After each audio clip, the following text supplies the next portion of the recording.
Essa aula, eu não vou ter como encaminhar ela pro AVA para vocês, mas eu vou fazer o link do YouTube, assim como eu fiz na videoaula, e aí encaminho para Regina, tá? E ela repassa para vocês, tá bom?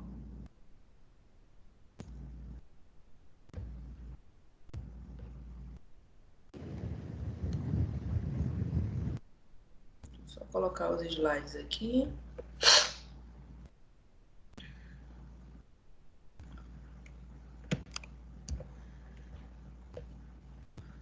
Meninas, vocês estão olhando os slides? Sim. Aí, a partir de agora, então, vocês desliguem o microfone e deixem para ligar só na hora que vocês tiverem algum questionamento, tá bom? Então, bora lá.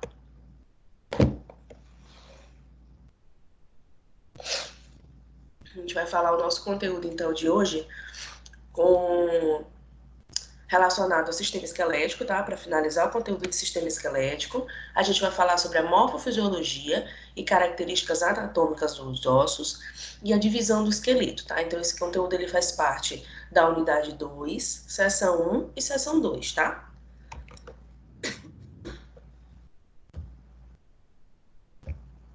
Vamos lá. Os ossos. Então, mais uma vez, falando os conceitos a respeito dos ossos, tá? Então, os ossos, eles são formados por uma camada, uma forma especializada de tecido conjuntivo. Esse tecido conjuntivo é que leva a característica desse osso a ele ser compacto e a ele ser firme. Então, esse osso é formado por tecido conjuntivo denso. Por conta dessa caracterização desse tecido, esses ossos, eles são esbranquiçados, tá? E duro, devido então a essa compactação desse tecido conjuntivo, tá? E devido também ao processo de mineralização ou calcificação que essa camada óssea, que esse tecido ósseo, ele vai sendo levado no decorrer da vida, tá? Aprendemos nas aulas passadas que nós temos células que são específicas ao crescimento, à produção óssea, tá? A fixação desse osso e depois a retirada ou a diminuição dessa camada óssea, tá? O que que faz a união entre esses ossos e que fazem parte desse nosso sistema esquelético? São as articulações, tá? Então, as articulações, e aqui é um exemplo, a gente tem a ligação entre um osso e outro, ok? Além de ser formada por tecido conjuntivo, dentro desses tecidos, desse osso, nós também temos outros tecidos, como tecido cartilaginoso, tecido epitelial, tecido adiposo, tecido nervoso, que aí a gente lembra que a medula, ela perpassa, ela passa por dentro também de alguns determinados órgãos, e a gente fala aí de determinados ossos. E aí a gente fala do fêmur, a gente fala da coluna vertebral, tá? Tem a passagem ali do sistema nervoso.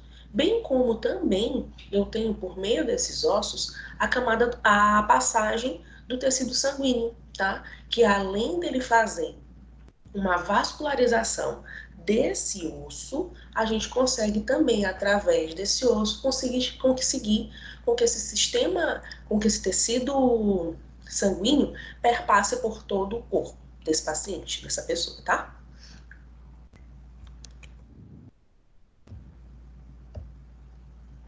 E aí, então, a gente fala um pouquinho, relembra da nossa última aula presencial a respeito da formação e do remodelamento ósseo.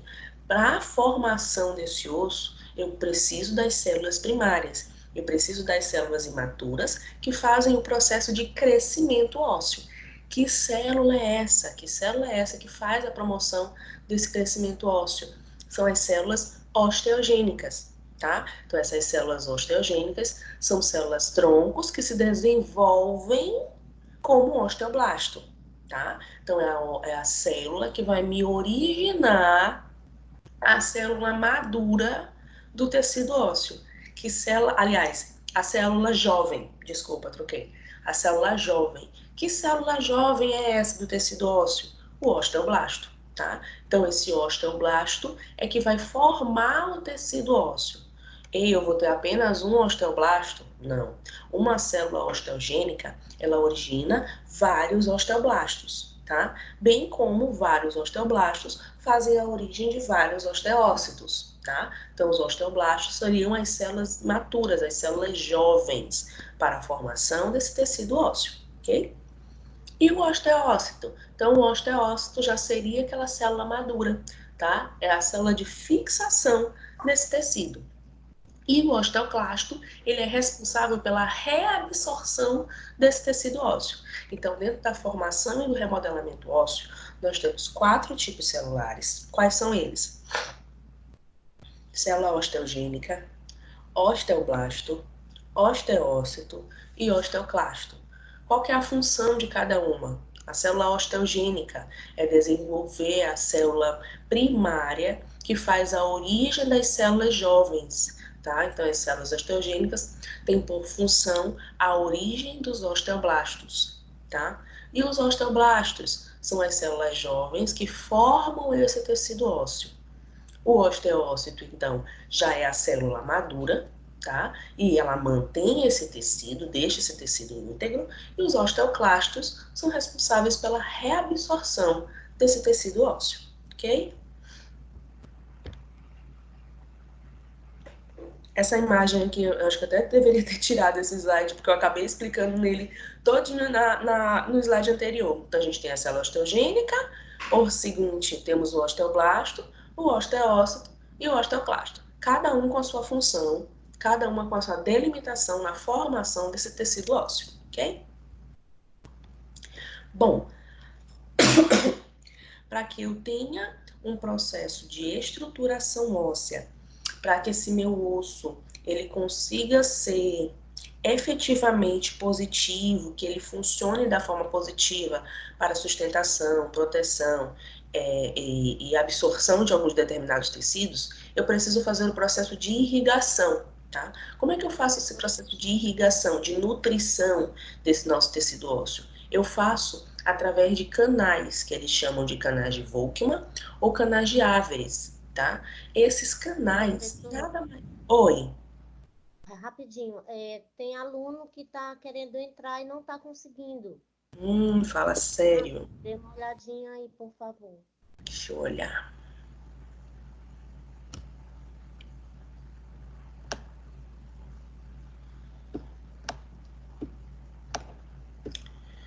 Aqui pra mim não tem nenhum pedido, não. Tá todo mundo dentro. É, né? Então eu É, vou falar aqui com ela tá rapidinho que aqui. ela pode ter. Achou? Ela achou? Ó, porque, ó, Não. aqui pra mim tem Rita, Brenda, Daniele, Gabriele, Hilderlane, você, Regina, Solane, Suelane, Vanessa e Verlane. E pra mim aparece como se todo mundo tivesse dentro da conversa. Eu acho que ela pegou o link errado. Eu vou passar aqui novamente. Veja pra ela, porque aí se ela clicar no link, ele vai direto pra sala. Isso. Entendeu? Já entrei aqui para ela novamente. Isso. Qualquer Porque coisa como tu a senhora passou com muita antecedência, né? ela Eu pode acho que ter ela trocado. pegou outra. Vou botar aqui de novo. É porque eu formei logo todas as turmas que pra mim achei mais fácil, para que aí o aluno ficava à vontade para entrar. Tá ok, então. Tá bom. Pode continuar, vou passar aqui para ela. Beleza. Ok. Assim, se forem chegando, né, a senhora vai visualizando e vai permitindo, né? Na verdade, eu não consigo visualizar, porque eu coloquei de uma forma que eu compartilho a tela. Eu tentei da outra vez, ontem, tentar compartilhar o arquivo e o sistema ficou travando muito. Não, E eu aí eu pergunto assim, a aluna, quando ela adentra, ela precisa da sua permissão, a senhora verifica que tem não, alguém, não não verifica? necessariamente precisa da minha permissão, não. Quando ela clica no link, eu já coloco, você já entra automaticamente.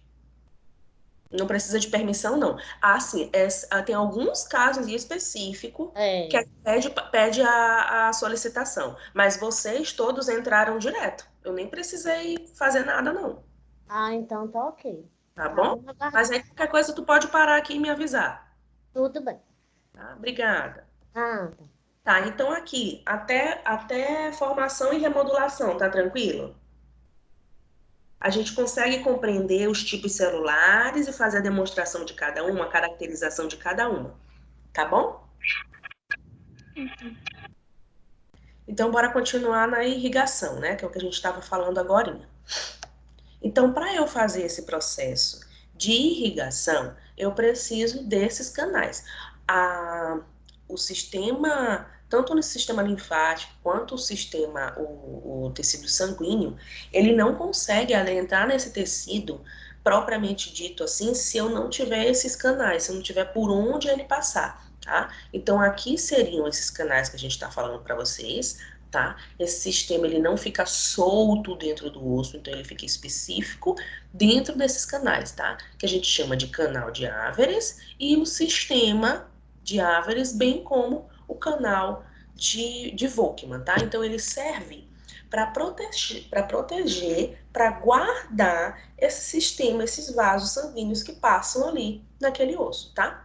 Lembrando que esse sistema, esse canal, ele faz parte do periósteo, tá? Que é onde a gente tem a camada óssea, onde a gente tem a vascularização. No endósteo, eu vou ter a passagem da medula, tá? Aqui dentro. E no periósteo, então, eu vou ter o processo de vascularização, ok? Cadê o que mais que eu ia contar para vocês a respeito daqui?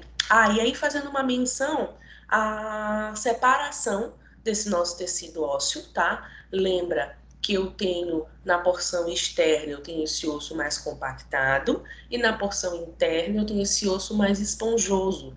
Por que a gente chama até de trabéculas, tá? Que é a união dessas partezinhas, como se fosse um entrelaçado ósseo, tá? Eu preciso que esse osso ele seja esponjoso justamente para que eu tenha a passagem de medula que eu tenho ali naquele meio, a vascularização a nível de sistema, perdão, a nível de medula óssea, tá? O que eu preciso saber daqui da irrigação, gente? Que a irrigação, ela é feita por sistemas, tá? Dentro de canais que sofrem o processo, então, de irrigação, de passagem desse tecido sanguíneo, tá? Eu tenho esses canais, esse sistema, a gente chama de sistema de Averes, tá? Canal de Averes, bem como canais e sistemas de Volkmann. O que eles servem? Eles protegem esses meus vasos sanguíneos para que eles não sejam extravasados dentro desse periósteo, tá? Então, daqui é basicamente isso que eu preciso saber. E aí, ele também cita alguns pontos específicos relacionados a essa nossa matriz óssea, em que esses espaços dentro da matriz óssea, eles chamam de lacunas. Essas lacunas são formadas exclusivamente de osteócitos, tá? E esses osteócitos, então, possuem prolongamentos que formam essa rede de canalículos e lacunas em toda a massa do tecido mineralizado. O que seriam essas lacunas aqui? Seria a visualização das minhas trabéculas, tá? Dentro desse meu endósteo, dentro dessa minha porção interna, ok? Professora, Senhora, a senhora acha que é necessário fazer alguma observação sobre a irrigação? como assim? Porque a senhora falou alguma coisa sobre a irrigação que eu não localizei aqui no slide.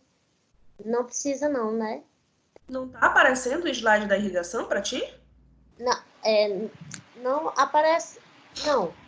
Mas assim, quando a senhora falou assim, nós precisamos saber que a irrigação é feita por sistema de canais de passagem e tal. Não há necessidade de fazer essa observação, a senhora dá para a gente assim, copiar, não, né? Não precisa não. É. Tanto porque aqui no próprio slide, tudo que é assim, tudo que eu coloco de observação, eu geralmente coloco em negrito, entendeu? No slide. Então tu não precisa fazer essa informação, essa anotação não, tá? Tá Porque bom. tá aqui, ó, no slide de irrigação eu já coloco qual é o ponto principal, que é os canais de Volkmann e os canais de Averes. E aonde é que tá presente esses canais? No periósteo, tá? Então tu não precisa fazer essa anotação a mais não, tá? No próprio Tá, slide eu já sinalizo. tranquilo. Voltando um pouquinho sobre a classificação morfológica dos ossos, tá? A gente trabalha com os ossos longos, ossos curtos, laminares, irregulares, pneumáticos, desculpa, e sesamoide. Como é que eu sei quando ele é um osso longo, quando ele é um osso curto, de acordo com o tamanho e a forma como esse osso ele foi colocado, tá? Então, o foco específico da gente para trabalhar nessa seção 1 e nessa seção 2 é sobre os ossos longos, tá? E a peculiaridade relacionada aos ossos longos, a característica principal dela é que o comprimento desse osso, ele é maior do que a largura, tá? Profa, mas é por que a senhora vai trabalhar especificamente sobre os ossos longos? O nosso livro, ele trabalha especificamente sobre os ossos longos, tá? Então, ele cita as classificações gerais, perdão. Ui, meu Deus, cadê? Volta do slide.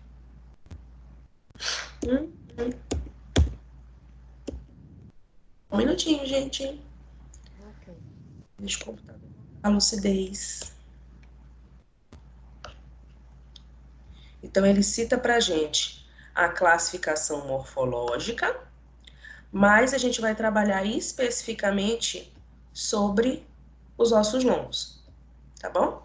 Então, lembrem-se que a gente faz a subdivisão dessa classificação dos ossos. Quais são? Ossos longos, ossos curtos. Então, ossos longos, a gente tem o principal que a gente trabalha é o fêmur, tá? Mas a gente tem a tíbia e tem outros também que são considerados ossos longos, tá? Ossos curtos, a gente tem geralmente nessa planta da mão, na planta palmar, é onde a gente tem um quantitativo bem grande de ossos curtos. É quando eu tenho a largura maior do que o comprimento, tá? Então, seria o inverso do longo. O laminar a gente tem nas porções cranianas, tá? Que todos esses ossos, occipital, parietal, são todos relacionados à morfologia laminar, tá? A morfologia irregular, eu tenho a presença direta dentro da coluna vertebral, tá? A minha coluna vertebral, as vértebras, elas são formadas por ossos irregulares, tá? Os ossos pneumáticos são os ossos que têm a passagem de ar, tá? Estão relacionados principalmente ao nosso sistema respiratório frontal, tá? Basicamente na área nasal. E os ossos sesamoides, tá? Então a gente tem que entender a classificação de cada um que a gente passou em aulas passadas para vocês, inclusive na aula presencial, tá bom? Então vamos focar nos ossos longos, tá? Os ossos longos, eles estão relacionados diretamente às nossas extremidades e aos movimentos, tanto dos braços quanto das pernas, ou seja, aos movimentos inferiores e aos movimentos superiores, tá? Então, ossos longos estão relacionados às nossas extremidades e aos movimentos dos órgãos, aliás, movimentos do braço e pernas. Características que eu acabei de falar para vocês relacionadas aos ossos longos apresentam um comprimento maior do que a largura, tá? Então, se vocês forem perguntados, gente, qual é a diferença característica específica dentre as diferentes morfologias ósseas? Aí você tem que citar a principal característica deles. Dentro dessas características, o osso longo, os ossos longos, possuem essa característica de comprimento maior do que da sua largura, tá? Outras peculiaridades. Esses ossos longos, todos eles, gente, são levemente encurvados, tá? Por que que ele possui essa leveza na curvatura? Eu não tô te dizendo, vou mostrar até aqui, mostrando como carrega cabelo preto. Deixa eu pegar aqui esse outro cabo. Vamos pensar que esse cabo aqui, ele é um osso, tá? Um osso longo, onde eu tenho comprimento, tá? Maior do que a largura, ok? Então, quando eu te digo que ele é levemente encurvado, não estou te dizendo que ele é isso aqui, que ele é completamente fechado, não. Ele tem uma leve curvatura, ó, uma leve proeminênciazinha viradinha, para quê? Para que a gente diminua o impacto, para que a gente diminua esse impacto e aumente a resistência desse osso, tá? Vamos lembrar de uma criança no pula-pula, tá? Eu preciso que ela tenha uma resistência, e aí quando eu falo resistência, eu falo principalmente nos pés dela, para que ela, ao ato de pular nesse pula-pula, ela consiga voltar, né, esse pulo, e de uma forma que não venha agredir o seu esqueleto, tá? Qual que é a função, então, desses ossos longos e essa curvatura? É aumentar a resistência frente a choques, a impactos ou a estresses mecânicos, tá? Então, ele é levemente curvado, justamente para isso, para ter essa proteção frente a impactos, tá? Ele é constituído por basicamente duas partes, tá? Na verdade, ele até tem uma terceira parte, que é o que o nosso livro também começa a citar, que é a diáfise e a epífise. E essa terceira parte, então, é a metáfise. Então, nós temos três partes, vou até arrumar esse slide, tá? Porque não são duas, nós temos três partes, que fazem a constituição desse osso longo. Quais são essas partes? Diáfise, epífise e metáfise.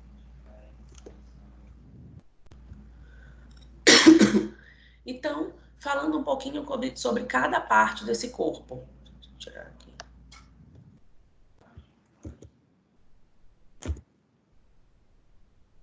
Um minutinho, gente. Toda vez que eu volto agora, ele tá dando esse bug.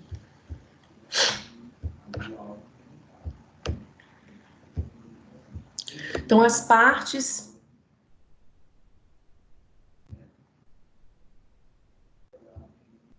A parte desses ossos, tá? Então, a gente tem a diáfise. A diáfise, gente, dentro desse osso, ela seria a porção central, tá? Então, é a parte mais longa desse osso. É a parte também que ela é constituída por tecido ósseo compacto, tá? Então, você vê as camadas ósseas intimamente ligadas uma à outra, tá? Por que eu preciso dessa diáfise? É através dessa diáfise é que eu promovo uma maior resistência desse osso, tá? Então, eu tenho diáfise na porção central, tá? Ela é a principal parte, ela é formada de uma haste longa e de um tecido ósseo extremamente denso e compacto.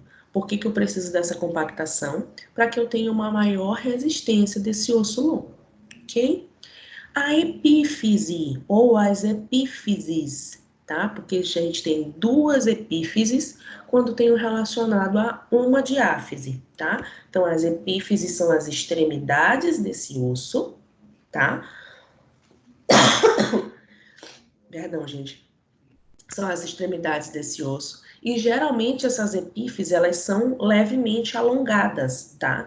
Eu preciso também que essa epífise seja mais alongada, porque geralmente esse alongamento, esse extravasamento, está relacionado ao tecido ósseo esponjoso, tá? Que é o que ele mostra aqui pra gente, ó. Tanto na epífise quanto na metáfise, ele é formado pelo tecido ósseo esponjoso, tá? Que é o que leva a uma articulação, uma vascularização melhor, ok? Então, são extremidades alargadas desse osso longo e são responsáveis por articular, unir um osso a outro dentro dessa articulação, tá? Então, a epífise é formada pela articulação, tá? É formada por uma cartilagem e consiste, então, nessa camada delgada de osso compacto que reveste o osso esponjoso, sendo, então, coberta por cartilagem.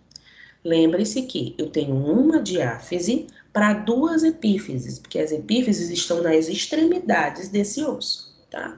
E aonde estaria, então, a metáfise? A metáfise estaria no meio, na metade, no intermédio entre a diáfise e a epífise. Então, se eu tenho duas diáfises, quantas metáfises eu vou ter? Duas metáfises, tá? Porque as metáfises, elas estão enroladas diretamente ligadas à epífise e à diáfise, ok? Então, é a parte dilatada da diáfise mais próxima da epífise. É por isso que tem alguns livros que não citam a metáfise, tá? Dentre esses livros, o nosso também, ele não, se eu não estiver enganado, ele não cita a metáfise, tanto que ele coloca lá como duas partes, porque a metáfise, ela seria um prolongamento da diáfise. O tecido formado pela diáfise é o mesmo tecido formado pela metáfise, tá? Qual que é a diferença grosseira entre a diáfise e a metáfise?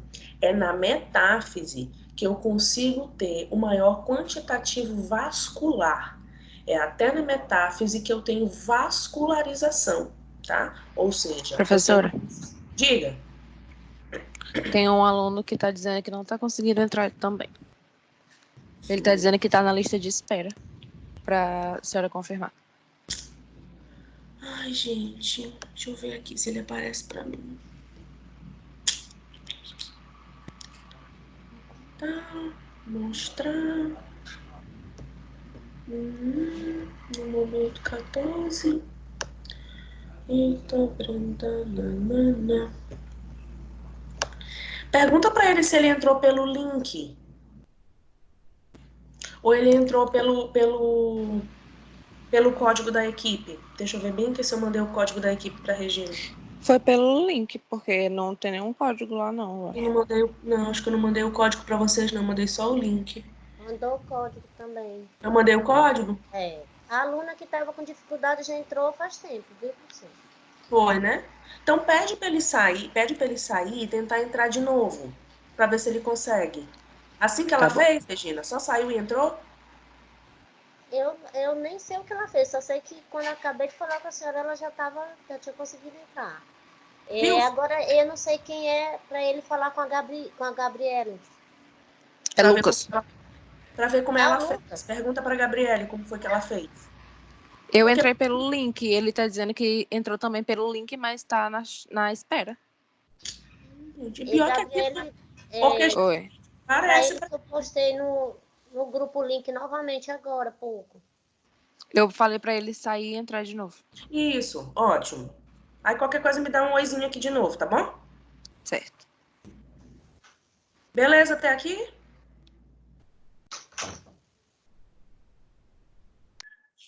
Beleza. Obrigada. Ei, então bora lá, ó. Dentro dessas partes do osso longo, então nós temos três porções: diáfise, epífise e metáfise, tá? A diáfise é a maior porção, é a que eu tenho um osso que é formado por tecido conjuntivo denso, ele é compactado e é através dessa diáfise que a gente consegue ter uma resistência frente a esses choques mecânicos, tá? É essa diáfise que é ela que é levemente inclinada para poder ter essa absorção de impactos, para não ver a quebra desse osso, tá? Então, eu tenho uma diáfise. Eu tenho duas epífises, que são nas extremidades do osso, tá? São extremidades alargadas e estão relacionadas diretamente à articulação, tá? À união entre ossos, tá? Então, a epífise ela é formada basicamente por uma cartilagem articular, tá? E como o próprio nome já fala, para que eu tenha articulação, para que eu consiga ter movimentos desse meu sistema esquelético, ok? Já a metáfise, eu também tenho duas porções, elas estão ligadas diretamente à diáfise, à epífise. A metáfise, então, está relacionada diretamente à epífise. Alguns livros retratam que não existe a metáfise, tá? Que ela é um prolongamento, então, da epífise, tá? E na metáfise é onde eu tenho o sistema vascular, tá? Então, eu tenho formação de tecido ósseo esponjoso, tá? Formando essas trabéculas, formando esse entrelaçamento para que eu consiga, através desse entrelaçamento, passar o meu sistema, o meu tecido ósseo, oh meu Deus, o meu tecido sanguíneo, perdão, tá? Então, através dessas trabéculas, desse formato entrelaçado desse osso na metáfise, é que eu passo o sistema sanguíneo nele, tá? O processo de vascularização dentro dele, ok? Dentro desses ossos também, nós temos algumas denominações específicas. Dentro dessas denominações, nós temos os acidentes, tá?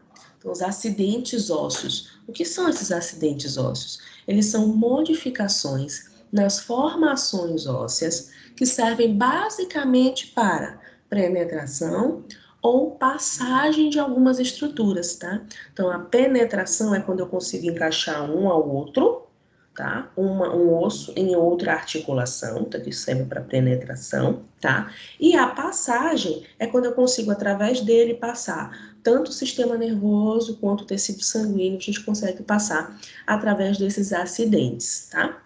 Eles são vários acidentes que a gente tem, vários exemplos, subdivisões de acidentes. Mas as três principais que a gente vai trabalhar são as saliências, as depressões e as aberturas ósseas, que a gente já pode chamar especificamente de forames.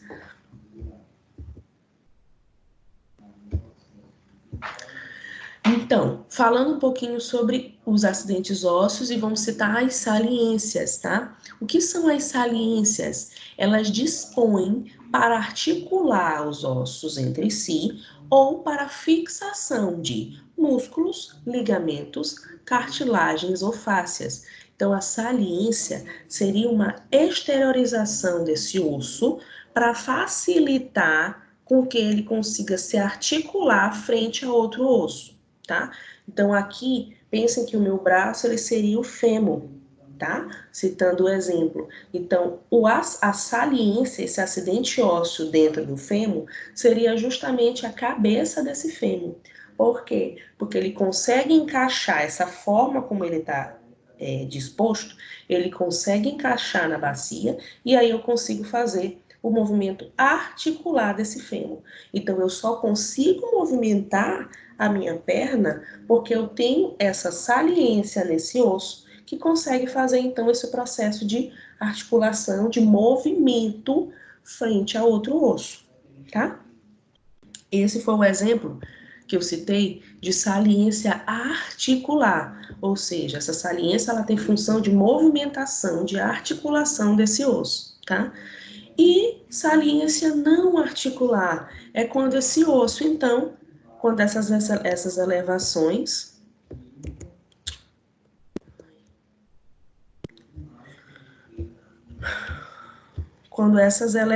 elas não se articulam.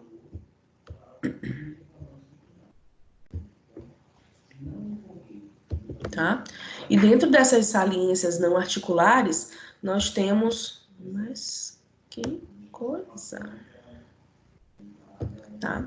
Os processos transversos e espinhoso da vértebra. Então, nós temos a vértebra aqui, e todas essas pontinhas que vocês vão olhando aqui, ó, que são as espinhas dessa vértebra, são também saliências, tá? Elas são positivas, elas são benéficas, isso aqui não é patológico, mas ela não tem a função de articulação, ela não tem a função de movimentação. Já de fixação, tá? Então, se na saliência articular, essa saliência ela me promove articulação, me promove movimentação, essa saliência não articular, e o exemplo é da vértebra, tá? Eu tenho a fixação, tá? Então, eu consigo fixar uma vértebra a outra para conseguir formar a coluna vertebral, ok?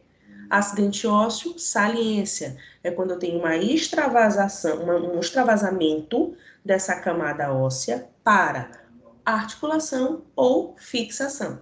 A articulação são as saliências articulares, o exemplo é a cabeça do fêmur, e a saliência não articular para fixação seria a espinha, o processo transverso e espinhoso dessa vértebra, ok?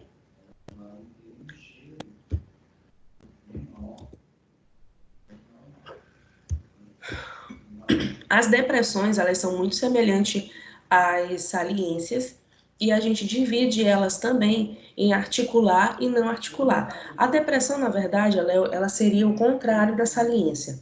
O que a saliência, ela se extravasa, a depressão, ela adentra, tá? Seria como se eu tivesse formado uma bolsa dentro desse osso, tá? Porém, a depressão que ela se assemelha à saliência é justamente por conta da formação dela e o processo também de articulação ou não, tá? Então, exemplo de depressão articular, então, são aliás, o que são as depressões articulares? São reintâncias, ou seja, eu adentro, tá? Seria formada uma bolsinha dentro desse osso, justamente para fazer o processo de articulação. Um exemplo de depressão articular que a gente mostra aqui é a cavidade glenoide da escápula. Então, eu consigo, através dessa depressão, conseguir compactar outro osso nele, tá? E aí eu faço o movimento de articulação, tá? No que na saliência é aquele próprio osso que se movimenta, é a própria saliência que se movimenta, a depressão, ela auxilia com que outro osso venha a se movimentar, tá? Então eu tenho a depressão, desculpa, ela faz com que esse outro osso venha a se movimentar. Então eu tenho aqui a depressão e eu consigo fazer com que outro osso venha a se articular dentro dela, tá? Então, um exemplo que a gente tem é na escápula, onde através dessa depressão eu consigo fazer a movimentação do meu braço. Eu consigo ter esse formato de articulação desse braço, tá bom? As depressões não articulares, então, são as reentrâncias nos ossos que não se articulam com outras estruturas, tá? Então, um exemplo desse é a fossa do olecrano do húmero, tá? Então, lá dentro do húmero, a gente tem essa fossinha, e que aí eu tenho outro osso sendo articulado nessa fossa, aliás, sendo fixado nesse osso, mas não mais para movimento de articulação, e sim de proteção, de fixação. A mesma coisa que acontece na saliência, tá? Então, a depressão e a saliência, elas são muito semelhantes, porque as articulares eu auxilio na movimentação e as não articulares eu auxilio na fixação, tá? Desse osso. Outro tipo de acidente ósseo, então, nós temos a abertura. E dentro dessa abertura, a gente vai falar especificamente sobre o forame, tá? Então, as aberturas, são exteriorização, né? No osso, com função de permitir a passagem de qualquer estrutura anatômica, como exemplo, os nervos e os vasos, tá? Podem ser formadas por um único osso ou por mais de um osso. Então, a abertura, o forame, né, seria uma abertura desse osso. Para quê? Para que eu consiga passar diversos outros tipos de tecidos, tá? Um forame muito comum da gente falar é o forame magno. Esse forame magno é uma abertura através do osso occipital, então essa abertura ela vem mais para a porção para trás, tá? Dessa cavidade craniana. Então esse forame ele não é aqui no meio, tá? Dessa caixa craniana não, é na porção mais aqui externa, tá? Traseira, que é onde eu fixo, eu consigo passar a minha coluna vertebral nesse forame, eu consigo fixar essa coluna vertebral e fazer a passagem do meu sistema nervoso, bem como eu consigo passar a medula através dele, tá? Lembrem que eu tenho medula tanto na coluna vertebral quanto eu tenho ali arrolado na caixa craniana, para que eu consiga passar esse sistema, tanto o sistema nervoso quanto o tecido sanguíneo, eu preciso dessa abertura nessa caixa craniana. Como é o nome dessa abertura? Forame, tá? E especificamente essa abertura na caixa craniana, a gente chama de forame magno, tá? Que é o principal forame que a gente tem dentro do nosso sistema esquelético, tá? Qual que é a função desse forame magno? Passar tanto o meu sistema nervoso quanto o meu tecido sanguíneo, ok? Dentro desses ossos, dessa classificação óssea, nós temos também a destruição, ou a quebra, ou a perda de continuidade desse osso. Essa perda de continuidade, essa quebra, a gente chama de fratura, tá? Então, a fratura é o quê? É a perda da continuidade de um osso que pode se dividir em 2 ou mais fragmentos, tá? Essas fraturas, gente, elas estão relacionadas principalmente a acidentes externos, ou seja, fora da sua casa, uma queda de moto ou uma queda da escada no serviço, uma batida de carro. Geralmente a gente tem essas fraturas mais expostas relacionadas a acidentes externos. Porém, infelizmente, a gente tem um quantitativo também muito alto relacionado aos acidentes internos, tá? Dentro de casa. E quando a gente fala do ambiente externo relacionado a essa fratura, a gente lembra principalmente dos idosos, tá? Na maioria das vezes, a casa daquele idoso, ela não é preparada suficientemente adequada para que receba uma pessoa dessa idade.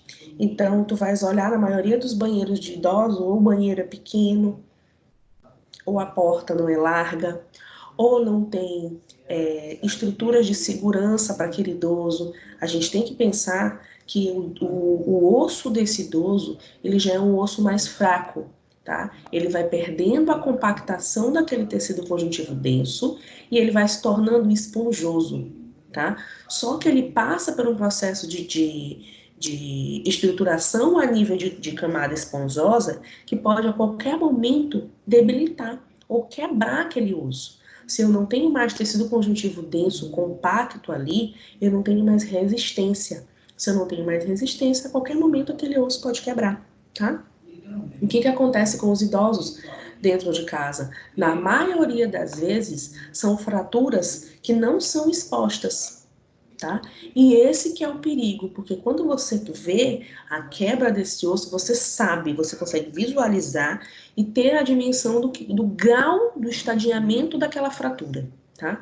O problema no idoso é que na maioria das vezes são fraturas que não são expostas, são microfraturas, e como ele não tem mais o tecido de renovação, ou o quantitativo do tecido de renovação dele é muito pequeno, essa fratura, na maioria das vezes, ela não consegue a reversão, tá?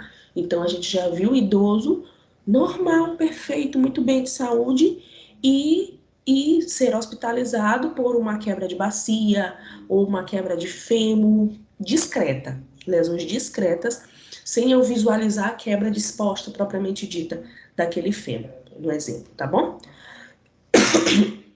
Já quando a gente faz a relação à criança, e a criança é danada pra caramba se ela for sadia, né?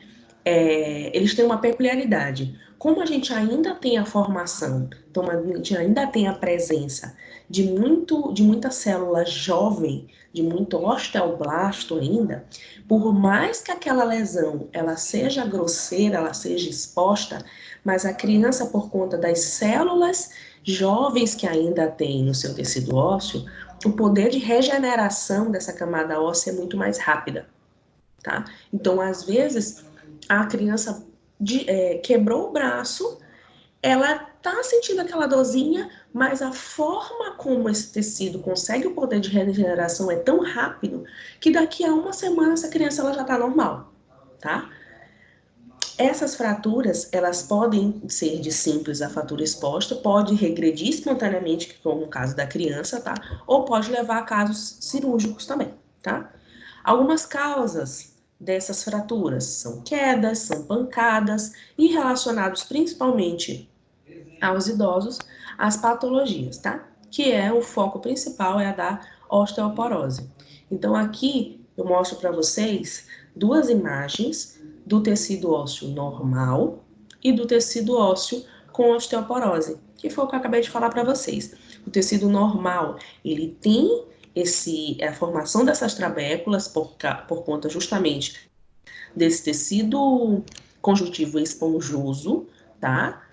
Mas na osteoporose a gente vai tendo a perda dessa camada óssea, ou seja, ele vai ficando ainda mais esponjoso, tá? Eu tenho aqui a modificação desse meu tecido conjuntivo denso sendo tornado esponjoso. Por quê? Eu tenho diminuição das minhas células ósseas, tá? E devido à idade, a gente já não tem mais a regeneração suficiente dessa camada óssea para que ele volte à normalidade, tá bom? Alguns tipos de fratura, tá? Nós temos a fratura cominutiva, tá? Que é essa bem aqui. O osso, ele vai se quebrar em vários pedacinhos. Essa fratura cominutiva, gente, é a que geralmente acontece em idoso, tá? Que é quando ele tá tão já fraco, esse osso, que na hora de quebrar ele não parte por completo. Então ele vai fazendo como se ficasse virando uma poeira, esse osso, tá? Infelizmente, a capacidade de regeneração desse idoso é mais baixa, e aí compromete ainda mais o retorno dessa camada óssea. Então, a fratura cominutiva é quando o osso ele se quebra em vários pedacinhos, tá bom? A fratura longitudinal, ela vai ao longo do eixo do osso. Então, ele vai junto do comprimento desse osso, tá? A fratura longitudinal acontece muito em crianças, tá? E aí, como a gente tem camadas de osteoblasto suficientes naquela criança, essa regeneração aqui ela é bem mais rápida, tá? Tanto em adulto quanto criança, a fratura longitudinal a gente consegue uma recuperação bem mais rápida, tá bom? Então, a fratura longitudinal é quando a quebra é feita ao longo do eixo do osso, tá bom? Na mesma conformação, no mesmo comprimento desse osso. A fratura espiral, ela é uma fratura onde o pedaço de osso ele é girado. Isso aqui é... Cadê a espiral? Bem aqui. Isso aqui é um dos piores tipos de fratura e acontece principalmente quando... Um exemplo assim, a pessoa está correndo ou ela está caminhando. Geralmente acontece quando ela está correndo. Quando ela está correndo e ela tenta fazer um giro para completo. Eu estou indo para frente, só que na hora que eu preciso voltar, então eu faço esse giro. Se eu não tiver articulação suficiente, eu posso sim conseguir fazer a quebra nesse giro aqui, tá? O que acontece nessa fratura espiral? A forma de compactação, novamente, de reestruturação desse osso, também é mais difícil, porque a gente quebrou justamente nesse giro, eu não consigo mais fazer a compactação tão perfeita. Então, a regeneração dela é bem mais complicada, porque se eu girei, e dependendo da forma como o cirurgião ou como o técnico que está tratando de ti, não conseguir colocar esse osso na forma certinha, tu pode ter problemas futuros com relação à tua locomoção, tá? Então, eu já vi casos de fratura no espiral, já vi caso de fratura espiral no braço, em que era interior, não tinham esse entendimento por completo, e na hora de fazer a colocação desse osso, eles não fizeram da forma correta, e o paciente ele fica até hoje com o braço torto, tá? O osso ele não foi compactado da forma correta, e aí ele ficou torto, tá? Eu vou depois tirar uma foto desse braço para mostrar para vocês, e é engraçado, porque o paciente, a gente abre o nosso braço assim, né?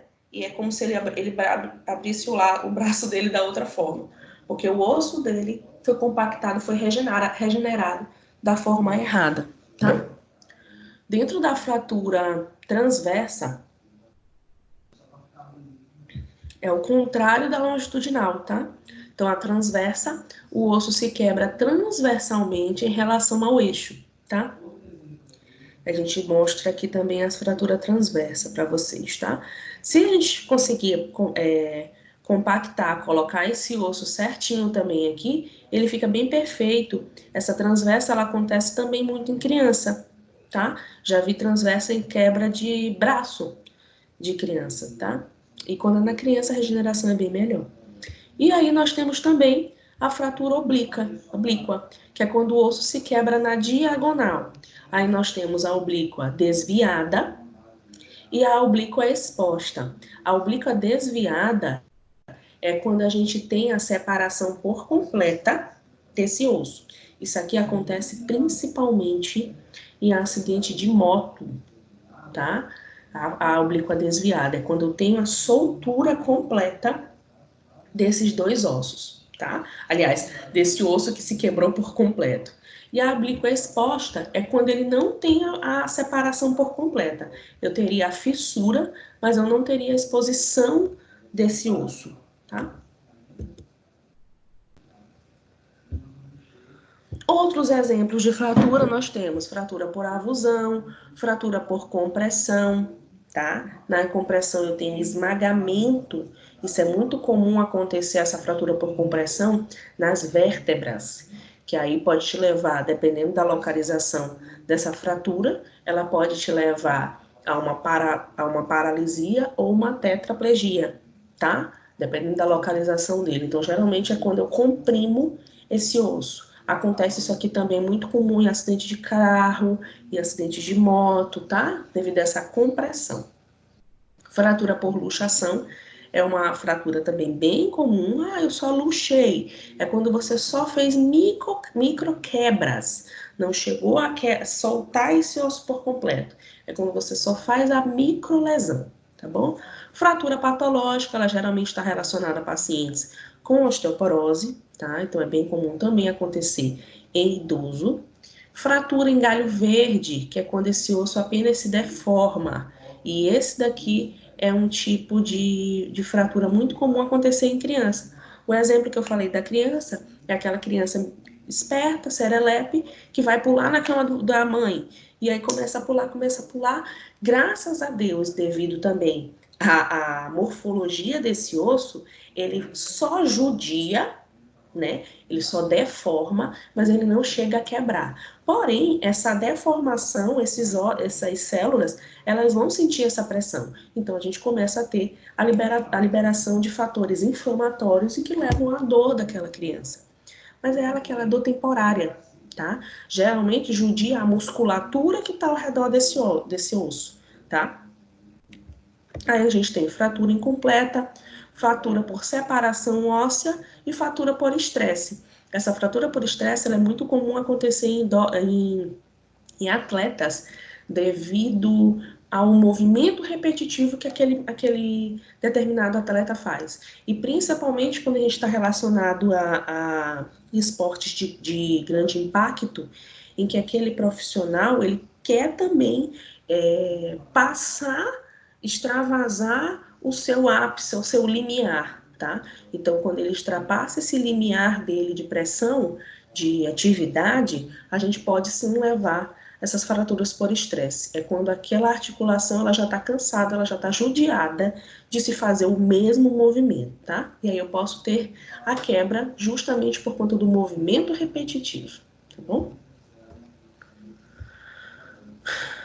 Bom, e agora a gente também vai falar um pouquinho sobre a anatomia, a divisão desse esqueleto. Essa aula aqui ela é muito uma revisão também das nossas aulas passadas, tá? Então, a divisão do esqueleto. A gente divide esse esqueleto em axial e apendicular, que a gente já veio falando nas aulas passadas. O axial, então, é o eixo interno, é a parte mediana desse meu corpo, desse meu esqueleto, e o esqueleto apendicular, perdão, é a porção externa. Então, ela é formada diretamente pelos meus membros, sejam os membros inferiores como os membros superiores, tá? Então, aqui a gente tem toda a formação do nosso sistema apendicular. Dentro desse nosso esqueleto axial, que consiste, então, nesse eixo central, nessa parte interna...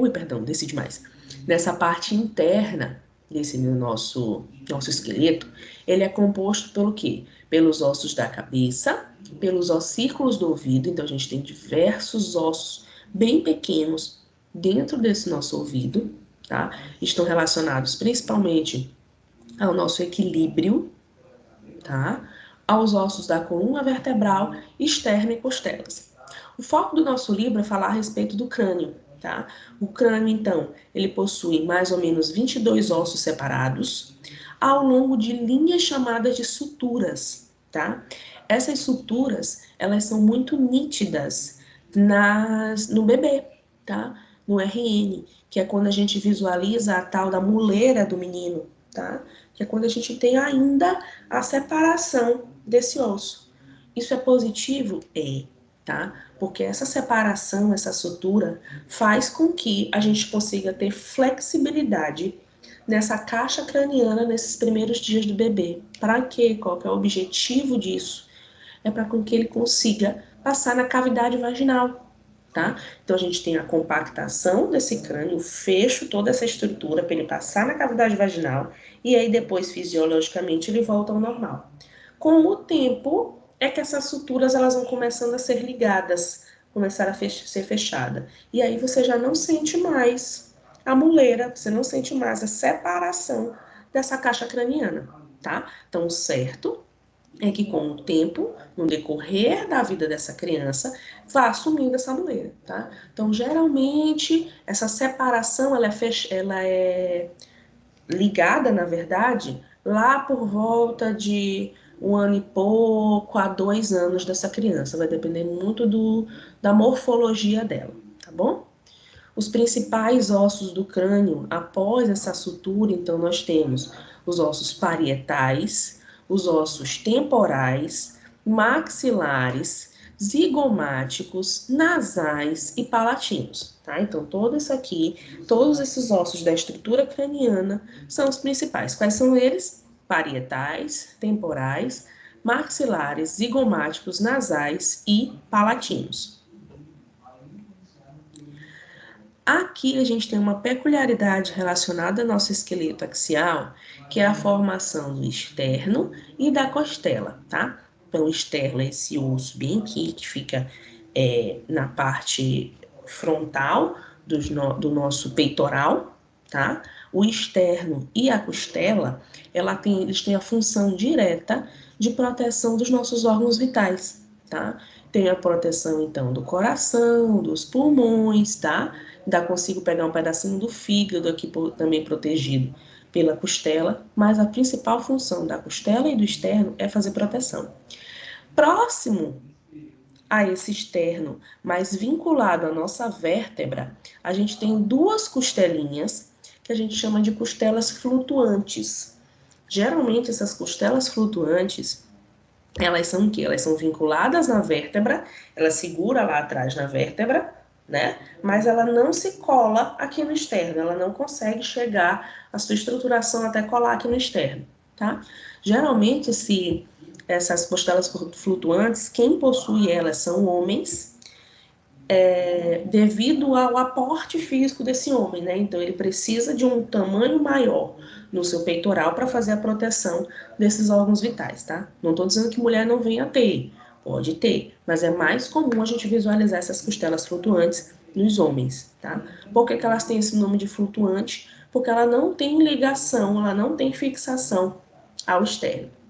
E aí, a gente começa a falar, fazer os questionamentos frente à estética, né? Então, tem muita gente hoje que trabalha com a estética na função de retirar costelas, tá? Para quê? Para que eu venha a afinar a cintura dessa mulher, fazer aquela cinturinha de Barbie, tá? Então, muito cuidado com relação à retirada dessas costelas. Por quê? Porque se eu estou retirando a costela, eu estou deixando vulnerável esses meus órgãos vitais, tá? Então, eu já vi gente que tira a costela flutuante, tira uma, tira duas, para ver se consegue ficar com aquela cinturinha fina, tá? Então, muito cuidado, porque se a costela tá ali, é porque ela tem uma função. Qual que é a função dela? Proteção desses meus órgãos, ok? Falando sobre o esqueleto apendicular, ela é composta pelos ossos dos membros inferiores e dos membros superiores, tá? A gente divide esse esqueleto apendicular nos membros superiores em cintura escapular, tá? O braço húmero, o antebraço, que é onde a gente tem o rádio e a una, tá? E a mão, na mãozinha a gente tem carpo, metacarpo, que a gente pode chamar de carpo, ou corpo, tá? Como ele coloca aqui. Carpo, metacarpo e as falangezinhas, tá bom? Então, eu tenho a cintura escapular, o húmero, alocado a esse húmero, então, nós temos o rádio e a una, e na mão a gente tem carpo, metacarpo e falanges, tá? Dentro dos meus membros inferiores, nós temos a cintura pélvica, que a gente vai falar já já sobre essas duas cinturas, tá? A coxa, o fêmur, e aí aqui na parte da canela da gente, a gente tem então a tíbia e a fíbula. E no pezinho, tá? Bem na parte do calcanhar para frente até os dedos, nós temos tarso, metatarso e falange, tá? Então, na porção superior, nós temos a cintura, tá? Essa cintura escapular aqui é que faz a segurança do nosso braço e auxilia para que eu tenha o movimento do meu braço, tá? O húmero, rádio e una, e aí carpo, metacarpo e falanges. E no inferior, nós temos a cintura pélvica, que faz justamente a movimentação desse meu fêmur, tá? Tíbia, fíbula e no pé a gente tem tarso, metatarso e falanges. Quando a gente fala também a respeito do nosso pé, e aí muita gente despreza a função perfeita do nosso pé, graças a Deus a gente consegue ter sustentação, nós conseguimos ter locomoção, porque nós temos um calcanhar, né? Que faz justamente o pé por completo, que faz essa sustentação e formação postural, faz com que você consiga ter essa postura adequada e conseguir caminhar. Lembrem-se que esses ossos, eles são pequenos ossos que a gente tem ali no nosso pé, mas que eles é que sofrem o impacto.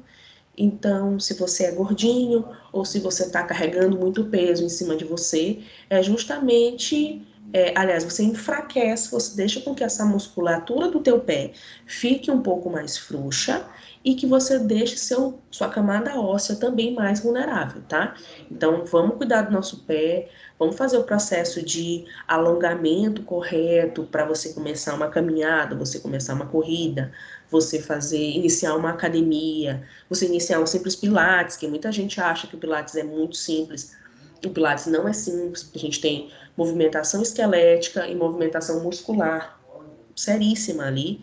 Então, cuidar para que o nosso corpo ele seja protegido e eu consiga ter uma sustentação com relacionada a nossos pés, uma sustentação e um efeito postural positivo. As cinturas, que foi o que eu acabei de falar, a gente divide em duas cinturas. Então, nós temos a cintura superior, a cintura inferior. A cintura qual que é a função dela? É justamente conectar um osso ao outro, tá? A cintura escapular, então ela é formada pelas clavículas e pela escápula, tá? A gente tem muita lesão a nível de clavícula, tá? E são lesões sérias, porque geralmente se a pessoa faz a lesão dessa clavícula, ela não consegue ter sustentação direta para ter a pressão exercida pelo braço, tá? Para fazer o processo de locomoção nele, tá? Então, nós temos como cintura, como proteção, como segurança aos nossos membros superiores, nós temos a clavícula e a escápula. O conjunto desses dois ossos a gente chama de cintura escapular. E nós temos também a cintura pélvica, que é formada pelos ossos ilíacos, tá? São todos esses ossinhos aqui que a gente tem, tá? Formados então pelo quadril. A pelvis, a gente tem a musculatura relacionada a ela, tá? E tem essa camada óssea. Para que eu preciso ter essa cintura aqui, pélvica fortalecida, para que eu consiga ter sustentação e postura adequada na minha perna, tá? Bem como eu preciso tratar desses meus ossos na minha cintura pélvica, eu preciso também fortalecer essa minha musculatura, tá? Porque não adianta tu ter um osso adequado se tu não tiver uma musculatura adequada. Se não tiver musculatura, você teme, você cai do mesmo jeito, tá? Então eu preciso ter, a gente vai falar de musculatura lá na unidade 3, eu preciso ter uma musculatura também favorável, e a gente fala nessa cintura pélvica de musculatura, principalmente relacionada ao parto, relacionada a pacientes idosos que têm, como é que a gente chama?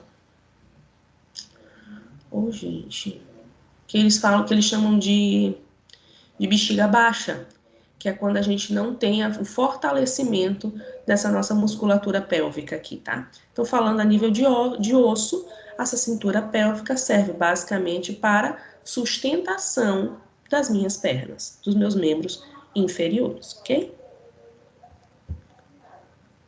Bom, e a nossa coluna vertebral, tá? A nossa coluna vertebral, ela também pode ser conhecida como espinha dorsal ou espinha ventral. Ela vai do crânio, tá? Lá da iniciação do forame até o cóccix, tá? Ela é constituída por 24 vértebras, além do sacro, que a gente chama de coluna sacro-coccígena, aqui, que é a mistura do sacro com o cóccix. E dentro dela, então, aliás, através dos forames, através das aberturas, é que a gente consegue o encaixe perfeito de uma vértebra a outra, tá? Então, nós temos as vértebras cervicais, as vértebras torácicas, as vértebras lombares e as vértebras também sacro-coccígena, tá? Então, se a gente fosse fazer o estudo e a divisão dessa minha coluna vertebral, eu divido ela em 4 porções. Porção cervical, porção torácica, porção lombar e a porção sacrocóccix, como está descrito aqui, ou você pode escrever porção sacrococcígena, tá? Qual que é a função da minha coluna vertebral? Sustentação e proteção do meu sistema sanguíneo, proteção da minha medula, tá? Da minha produção do sistema nervoso e relacionado também ao nosso tecido sanguíneo. Então, qual que é a função da medula? Proteção e sustentação, ok? Meninos, fazendo o resumão da nossa aula, então, era isso, tá? O nosso livro, o conteúdo dele, ele é bem curtinho relacionado a essa sessão 1 e a sessão 2, porém, eu queria que vocês abrissem os microfones de vocês, para que vocês venham tirar as dúvidas, e eu queria fazer essas atividades junto com vocês, para a gente ver como é que tá a fixação de vocês com relação ao conteúdo. Pode ser? Pode. Ai, que Pode voz ser. de quem é essa voz, gente?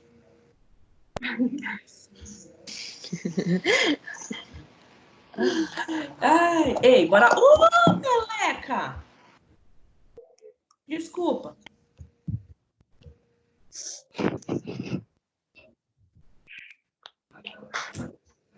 Palhaçada. Como é que eu faço isso? Não gostei de mim. Que hashtag chateada agora. Palhaçada. Já viram a resposta, não tem nem graça. Não deu tempo, professora. Ah, A gente não olhou, não. Não, olhamos não. Nem apareceu.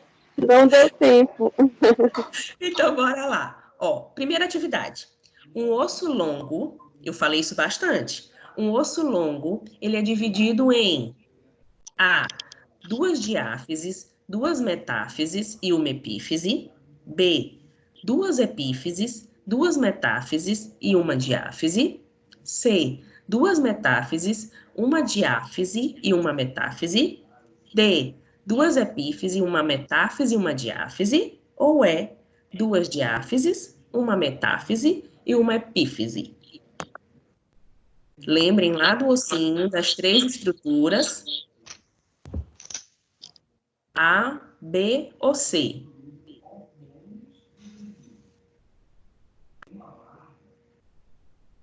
Cri, cri, cri. Bora. Quantas a diáfise, ela está localizada onde dentro daquele osso longo? A diáfise é a porção interna. Tá? Então, a diáfise é a porção interna. Duas epífises. Oi? Uma diáfise, né? Uma diáfise, que é a porção interna. Quantas epífises eu tenho? Duas. Duas. E se eu tenho 2 epífises, eu tenho quantas metáfises? Duas também. Duas. Então, a resposta? Letra B. Tá bem. Letra A. B. Ó, lembra? Eu tenho uma diáfise. Deixa eu pegar um negócio aqui para fazer a menção para vocês. Deixa eu ver o que eu posso achar aqui. Muito longe. Não tá legal. Não tá legal, que eu queria mostrar para vocês, tá? Então, eu tenho uma epífise, tá? Que é a porção... Aliás, Ih, tô confundindo tudo. Uma diáfise, que é a porção interna, duas epífises, que estão nas pontas, e arrolado junto dessas epífises, então eu tenho as metáfises. Lembra da metáfise, que é o processo de vascularização, tá? É na metáfise que eu tenho o osso esponjoso e que eu consigo ter o sistema vascular, tá bom? Grava a metáfise para isso. Lembrou de metáfise, lembra de vascularização, tá bom? Segunda questão. A fossa do olecrano ou do olecrano é um acidente ósseo do tipo... A fossa do olecrano do húmero, ainda até citei ainda agora, é um acidente ósseo do tipo forame, depressão não articular, saliência articular, depressão articular ou saliência não articular. A fossa é um acidente ósseo do tipo forame. Forame é a abertura. A fossa é uma abertura? Depressão. É uma depressão. Do tipo? Não articular. Não articular. Ui, passa o slide. Tá? Então, ela é uma depressão não articular. A depressão não articular, ela está relacionada diretamente à fixação apenas. Lembra que a articular te dá o movimento, assim como a saliência, tá bom? Mas aí, quando tu lembra de fossa, tu já lembra logo pensa assim, fossa lembra de esgoto. Aí, de esgoto, lembra de buraco, entendeu? Aí já faz a relação, tá bom? Então, ela é uma depressão não articular. Beleza? Dentre os ossos citados abaixo, apenas um pertence ao esqueleto apendicular. Apendicular, eu não aceito que vocês errem, que a gente já falou na aula passada, na presencial e agora. Dentre os ossos citados abaixo, apenas um pertence ao esqueleto apendicular. Qual é esse? Osso frontal, costela, vértebra, externo ou clavícula. 5, 4, 3. Clavícula. Que é? Clavícula? Não, é a tíbia. É a tíbia. Não é a tíbia. É o externo. Tíbia, fíbula. Que eu saiba, o esqueleto apendicular são os ossos externos. É a vértebra. São os ossos externos, que eu saiba. É a vértebra. E o axial são o conjunto interno. Interno. Então, qual seria a resposta?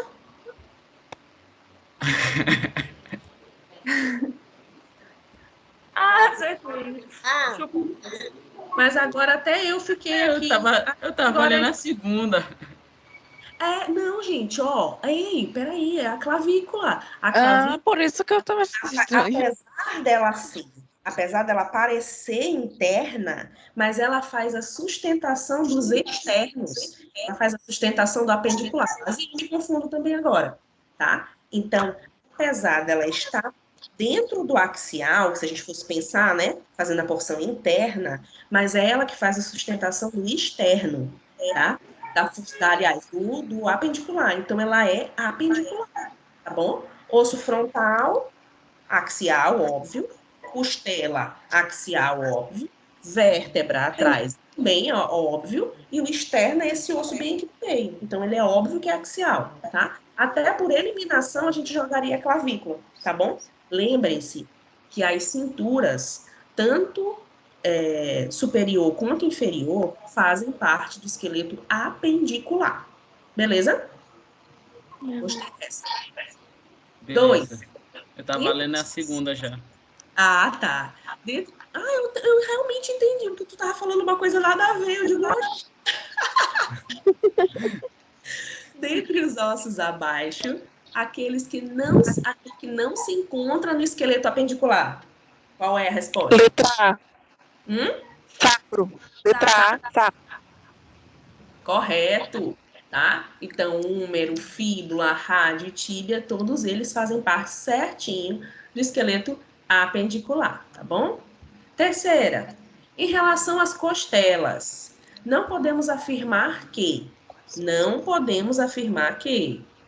A, são ossos classificados como alongados. B, os dois últimos pares de costelas são conhecidos como costelas flutuantes. C, juntamente com o osso externo, possui função de proteger o coração, os pulmões e os principais vasos sanguíneos.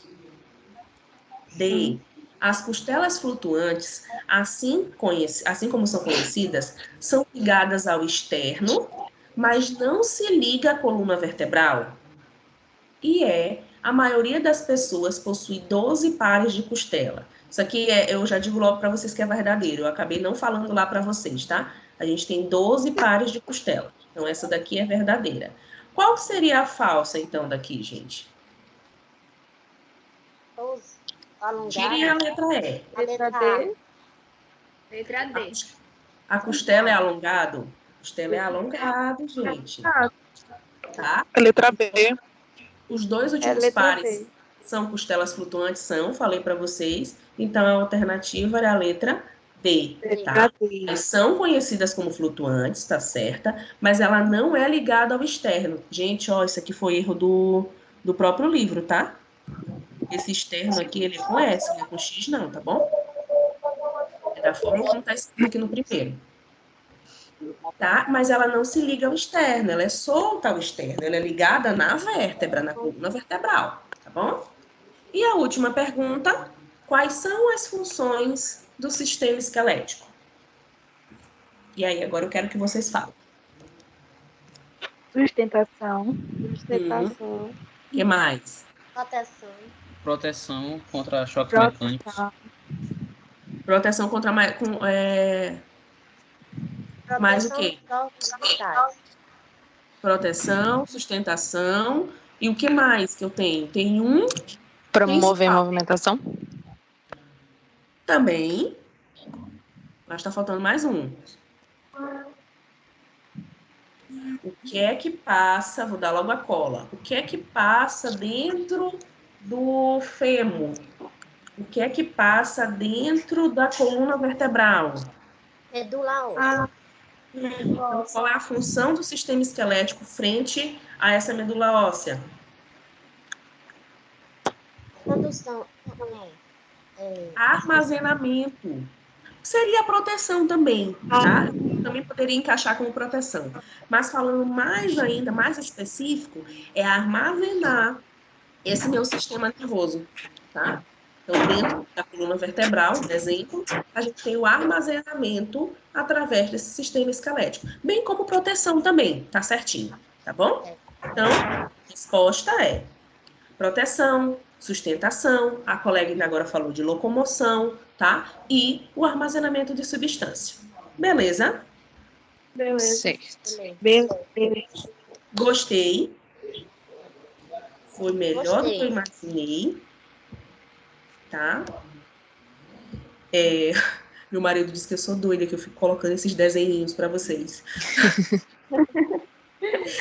Eu achei Menina, tu tá falando com aluno de faculdade, coloca esses desenhinhos. Eu digo, gente, é pra gente brincar. Deixa eu perguntar um negócio para vocês. E aí? Dúvidas? Certinho? Sim. Então, ó, semana que vem... Oi, Rita, eu olhei seu nome aqui.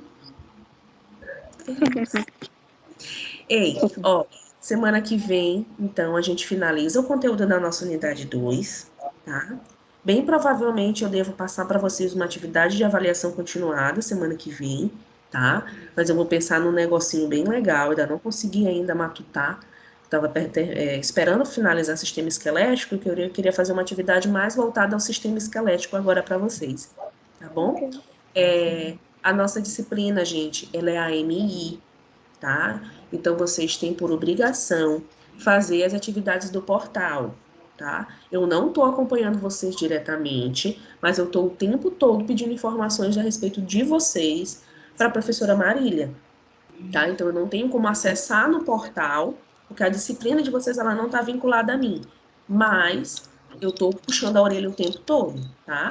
Bem como e falo mais uma vez, que agora já tem mais aluno. Eu estou disponível para o que vocês precisarem também relacionado à nossa disciplina, tá bom? Então, ó, professora, eu fiquei com dúvida na aula, mas eu fiquei morrendo de vergonha de perguntar. Não tem problema. Manda uma mensagem no e-mail para mim e diz, ó, professora, eu não entendi isso bem aqui, a senhora pode me explicar? E aí eu vou te mandar a mensagem, eu vou tentar te mandar um áudio, não sei. Vou fazer alguma forma para tentar te explicar, tá bom? O nosso conteúdo, ele não é um conteúdo difícil, não, tá? Mas aí tem alguns detalhezinhos que é fundamental que a gente preste atenção, tá bom? Eu vou parar a gravação.